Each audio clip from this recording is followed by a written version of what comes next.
Good morning, guys. Happy 1 year anniversary. Happy 1 year lockdown anniversary. I have successfully navigated 1 year of not making any form of dalgona coffee or burnt cheesecake at all.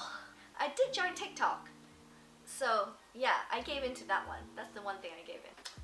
What we initially thought was meant to be a 2 weeks thing, lo and behold, here we are. At the minute in Malaysia, it's not a full lockdown, not like the first one that we had a year ago. Different states have different rules at this point depending on the level of cases you're getting. My neighbors, as you can tell, are having renovations, which kicks Teddy off. So as you can tell, where I'm at, it's not really a full lockdown either.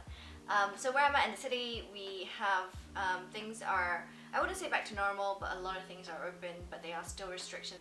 Anyways, I just realized how much my life has changed, how much 1 year in this word that everyone keeps using, unprecedented time, has really changed not just my life, but who I am and how I view a lot of things. So I thought I'd do a video of 5 things that what 1 year in lockdown has taught me, what I've learned. I think the one thing a lot of people were affected by the most has to be financially, and I am not to spare for this. I'm going to be very, very honest with you. For a couple of months, I think about 2, 3, 4 months, I was severely struggling. I was struggling financially in the sense of a large chunk of my income was completely cut because there were no events, right?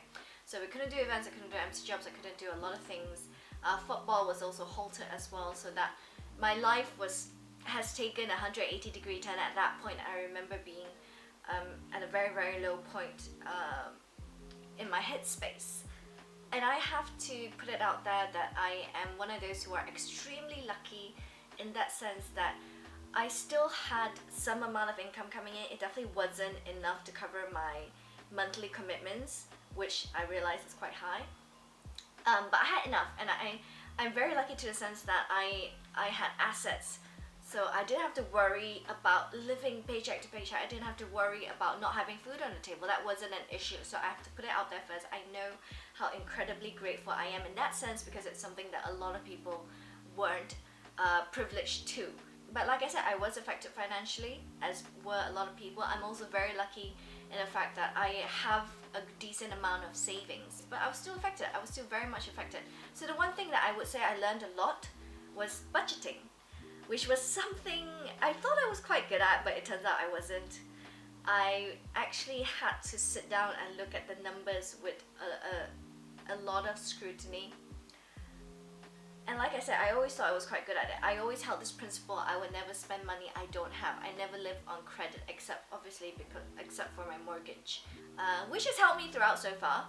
But I didn't realize that not actually diving into the nitty-gritty of the numbers, I was actually spending very unnecessarily on things that I absolutely didn't need, things that I could live without, and things I could cut back on. And when I actually went into the details of my budget, literally writing everything down, writing every single thing I spent, have a spreadsheet, rely on apps, and I realized where my money was going, it shocked me. It shocked me how much money I was spending on food deliveries, on expensive food I eat on a weekly basis. Let's just say that has really put things into perspective for me, and that's what I have really learned. I've really learned how to budget everything.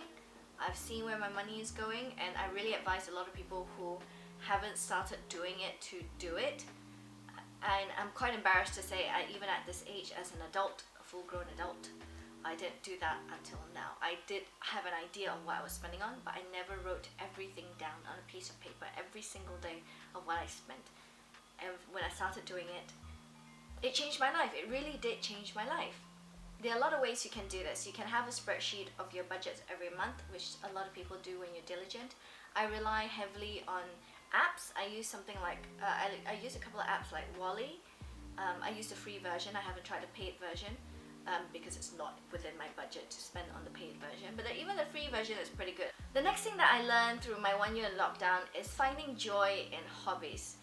This is something I have to be honest, I struggle with a lot. Whenever I do interviews or whenever I meet new people and you have that little small talk and you ask, oh, what are your hobbies? What do you do during your free time? I never really knew how to answer. Also because I love my job. I'm very passionate with my job, and my job is part of my hobbies, you'd say. It was what I like doing anyways. So you can't really answer that as your hobby, when you do these interview pieces. I don't, because I lived a very fast-paced life, I didn't have a lot of time for hobbies, right? My downtime was spent a lot on your usual, your Netflix, just social media, stuff like that. I wouldn't really count that as hobbies. They're just what you do out of automation to unwind. So when we were in lockdown, obviously you had this much free time. And what this free time did was drove me crazy because I couldn't direct my energy to something. And one thing I realized from the lockdown is how much I've neglected hobbies throughout adulthood. As you grow up, as you get into your career, as things get busy, you don't have time for a lot of things. How much I've neglected a lot of the hobbies that I had as a child. And when I got back to them, I got back to painting, I got back to drawing, which was what I really, really enjoyed as a kid. It felt so good. It felt so good when I completed certain paintings or certain drawings. The other thing that I picked up back was reading. I've always read throughout my adulthood. I've read, but the books that I've read prior to lockdown have always been work-related books, leadership books, things about coaching tactics and stuff like that. They were all to some level meant to be beneficial to me in some sense in my career. I've never read for fun. So for the first time in a really long time, during lockdown, I read books that had nothing to do with what I do in life, had nothing to do with trying to add some kind of career value in my life. I read books by Stephen Hawking. I read books about his theories about the universe. I've read philosophy. I've read a variety of books. I read some novels as well, and it was very refreshing, and it was something that I completely regretted abandoning in most of my adulthood. So I rediscovered the joy in hobbies. The next thing I learned is that less is more, in every sense of the word, not just because I was affected financially, so I couldn't buy as much stuff that I want. I couldn't spend as much as I want, well, what I'm used to. I remember the first 1-2 weeks was a huge struggle, not being able to go out, not being able to see friends, not being able essentially to just do what you want. And I'm the sort of person that always needed these highs, you'll say, to go out, to do different things, to do different activities every single day. I needed a lot of stimulation in that sense. But being forced into this lockdown, after I kind of got over the frustration and the barrier at the beginning, I started enjoying solitude a little bit more. I'm not a complete extrovert in the past. I used to be more extroverted than I am now. And I'm not to say that I'm more introverted in any sense today, but I'm more of a homebody. Even these days, I much prefer staying at home. I enjoy being at home a lot more. Obviously, there's still not a lot of events going around, so I'm also not going out as much, and I'm quite okay with it to some level, not entirely so, because I did enjoy those events, but I'm quite okay with it. But yeah, I've started realizing I didn't need all these things. I like it, I enjoy it, but I didn't need it in my life, if that makes sense. I didn't need all this stimulation all the time. I could find entertainment in my own home, in my own way, like I just mentioned, through hobbies and just spending time at home and just trying out different things. And I didn't need to go out and seek these little moments of highs, stimulation to make my day interesting. My day can be very interesting on its own, even though at this minute it does seem quite monastic. I go to work and I do groceries and I come back, so not the most interesting. And I could use less in general. I started streamlining a lot of things from what I share on social media, the circle that I talk to. I started streamlining the things that I need, the things that I buy. Either way, I'm okay with it. The other thing that I learned that might seem obvious to a lot of people, it was obvious to me, but I guess it never really sort of hit me in the face or in the head, that traveling is such a privilege. And I don't just mean being able to travel to Europe and things like that and do these sort of expensive trips, just traveling in general, whether you're going to a different state in Malaysia or you're traveling to Singapore or Thailand or wherever it may be.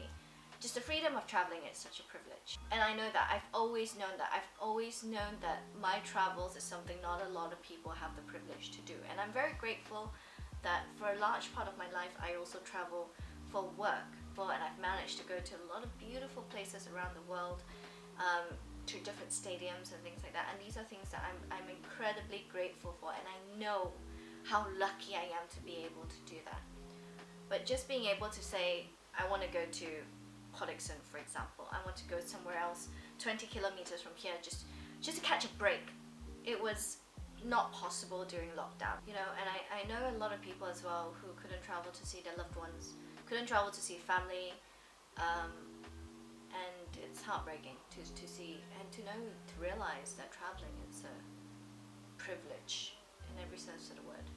I think what I'm trying to get at is that there were a lot of things, I guess, throughout my life, and I assume in a lot of people's lives as well, because you're so busy, you're so focused on getting the day-to-day done, and you're so caught up in this speed of the world, we tend to forget the things that we realize we're privileged. I'm sure in the back of our heads we always knew we are privileged to some sense, right? Whatever it may be, the fact that you have food on your table, the fact that you have a roof over your head, you are privileged.